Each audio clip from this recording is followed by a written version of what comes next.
कर्मों का फल। जोधपुर के पास एक गांव था। उस गांव में दो कुत्ते रहते थे। दोनों आपस में गहरे मित्र थे। साथ साथ रहते तथा सोते थे।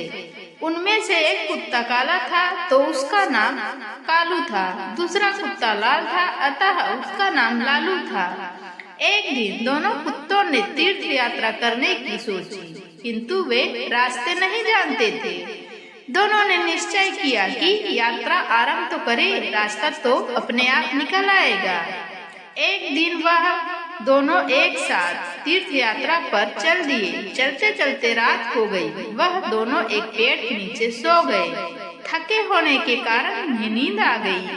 सुबह होने पर फिर अपनी यात्रा पर चल पड़े। एक गांव के पास पहुंचने पर होते हैं उन्हें भूख लग आई। वहां उन्हें कुछ चूहे दिखाई दिए। लालू की पूंछ खड़ी हो गई। वह कालू से बोला, क्यों गंडक जी, आप फरमाओ तो मैं इन 2-4 चूहों की चटनी बना डालूं। कालू ने गर्दन हिलाकर कहा, नहीं भाई लालू जी, हम तीर्थ यात्रा पर निकले हैं और तीर्थ यात्रा में किसी की हत्या करना पाप होता है। तो आप कोई दूसरा उपाय खोजो जिसमें कोई जीव की हत्या ना हो तथा हमें मार भी न करना पड़े। दोनों कुत्ते एक दोराहे पर रुक गए। वहां पर एक मंदिर था। कुछ देर सुताने के पश्चात दोनों ने फैसला किया कि अलग अलग दिशा की ओर चलना चाहिए। जिसको जो मिलेगा खा लेंगे। एक साथ चलते तो दोनों में से किसी का पेट भी नहीं भरेगा। दोनों कुत्ते अलग अलग दिशा में चल पड़े। चलने से पहले उन्होंने तय कर लिया कि वे आपस आकर इसी स्थान पर मिलेंगे। लालू कुत्ता चलते चलते एक गांव में पहुंचा। गांव में एक ब्राह्मण रहता था। वह पूजा पाठ करके भोजन करने ही जा रहा था। उसकी पत्नी ने उसके लिए थाल सजाकर रखा था। ब्राह्मण ने भोजन को भोग लगाया ही था कि लालू कुत्ते ने झट से उसकी थाली में मुंह डाल दिया तथा एक पूरी उठाकर भागा। ब्राह्मण ने हरे राम कहा तथा हाथ धोकर उठ गया। उसने अपनी पत्नी से कहा, बेचारे या गंडक जी भी भूखे हैं, सो आप यह थाली इन्हें ही खिला दीजिए। ब्राह्मण की पत्नी गुस्से से बोली, आप यह क्या कह रहे हैं? इस गंडक जी को यह थाली? आप ही कहिए ना, इसमें कितने चोखे चोखे पकवान हैं, खीर पुड़िया, 2 तरह की सब्जी, अचार, दही। ब्राह्मण दया भाव से बोला, तुम ठीक कहती हो, पर यह भी भूखे होंगे। आप तो यह थाली इन्हें ही दे दे। सोच लो कि इनके ही भाग्य में लिखी हैं। इसके पश्चात ब्राह्मण ने लालू कुत्ते को खूब पेट भरकर भोजन कराया। लालू ने उसे खूब दुआएं दी। उधर कालू कुत्ता एक किसान के यहाँ पहुँचा। किसान अपने खेत में काम कर रहा था। उसकी पत्नी थाल रखकर गई थी। थाल में बाजरे की रोटियां और सांगरियों का साग था। खेत का काम पूरा करके वह थाल खोलकर खाना खाने को तैयार हुआ ही था कि कालू ने तुरंत ही उसके भोजन में मुंह डाला तथा थोड़ी सी रोटी का टुकड़ा तोड़कर भागा। किसान एकदम गुस्से से भर उठा। उसकी आंखें अंगारों के समान लाल हो गई, भवें बन गई। उसने अपनी लाठी उठाई। गाली देते हुए उसने लाठी से इतनी जोर से वार किया कि कुत्ते की कमर टूट गई। वह पीड़ा से चिल्लाने लगा। कमर टूट जाने के कारण वह भाग ही नहीं सका। इसी बीच उसकी कमर में 2-4 लाठियां और पड़ गई। कुत्ता अधमरा हो गया। लालू दोराहे पर खा पीकर मस्त पड़ा था। वह आंखें फाड़ फाड़ कर अपने साथी की प्रतीक्षा कर रहा था। उसका साथी उसे कहीं भी नजर नहीं आ रहा था। लाचार तथा उदास होकर वह दोराहे पर बैठ गया। थोड़ी देर बाद उसे कालू नजर आया। वह लपक कर उसकी ओर दौड़ा। उसकी टूटी हुई कमर देखकर वह बहुत दुखी हुआ। पूछने लगा, भाई तुम्हारे साथ ऐसी बात किसने की? कौन निठुर पापी है जिसने रोटी के पीछे तुम्हारी कमर ही तोड़ डाली? कालू की आंखें भर आई। उसने पीड़ा से कहराते हुए सारी कथा सुनाई। कथा सुना कर वह क्रोध तथा दुख में डूबकर बोला, मैं उससे अपना बदला जरूर लूंगा। उस किसान को बताऊंगा कि खुद की कमर किस प्रकार टूटती है।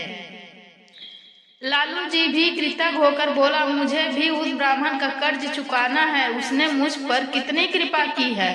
मैं रोम रोम से उसे आशीष देता हूँ। इसी प्रकार बातचीत करते हुए दोनों कुत्तों ने अतः में यह निश्चय किया कि उन्हें प्राण त्याग देनी चाहिए तथा प्राण त्यागने के पश्चात उनके घरों में जन्म लेना चाहिए। इत्तेफाक से न तो किसान के कोई पुत्र था और न ही ब्राह्मण के। दोनों कुत्तों ने मंदिर के आगे जाकर अपने प्राण त्याग दिए।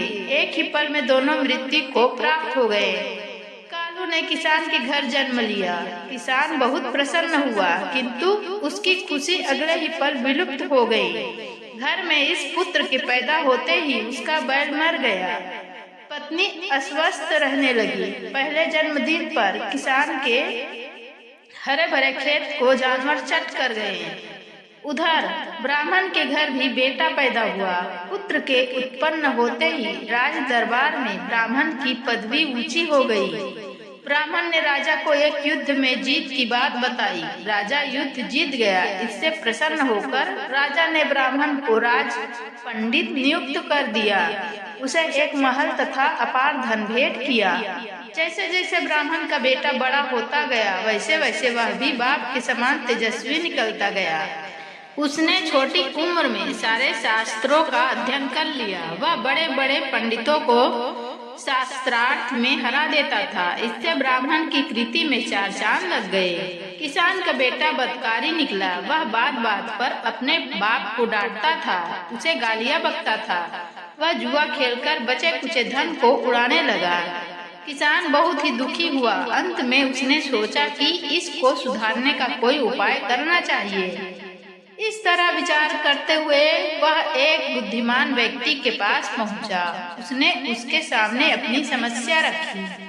बुद्धिमान आदमी बोला, तुम इसकी शादी कर दो। शादी की नकेल अच्छों को सीधा कर देती है। किसान ने तुरंत अपनी लड़के की शादी करने की सोची। वह लड़की की खोज करने लगा। ब्राह्मण का विचार भी अपने बेटे की शादी करने को हुआ।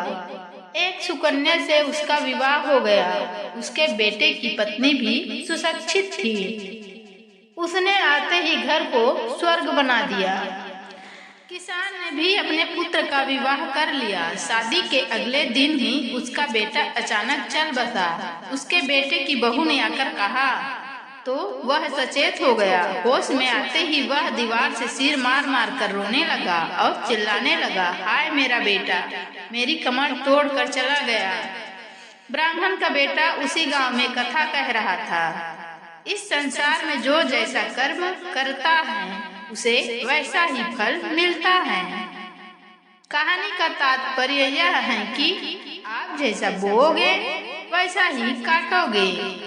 फ्रेंड्स, आप सबको आज की कर्मों का फल की कहानी कैसी लगी? आप लोग अपना फीडबैक कमेंट सेक्शन में जरूर लिखना और मुझे आगे और मोटिवेट करने के लिए, आगे बढ़ाने के लिए वीडियो को लाइक, शेयर और चैनल आकृति रियल वॉइस को सब्सक्राइब करके बगल में घंटी को दबाकर ऑल पर क्लिक कर देना। इससे आपको न्यू वीडियो देखने को मिल जाएंगी। मेरे चैनल पर अनमोल विचार, सुविचार, कड़वा सच, शायरी और स्टोरी से रिलेटेड वीडियो अपलोड करती हूँ। तो मिलती हूँ ऐसे ही न्यू वीडियो में। तब तक के लिए खुश रहे, खुशियाँ बांटे। धन्यवाद।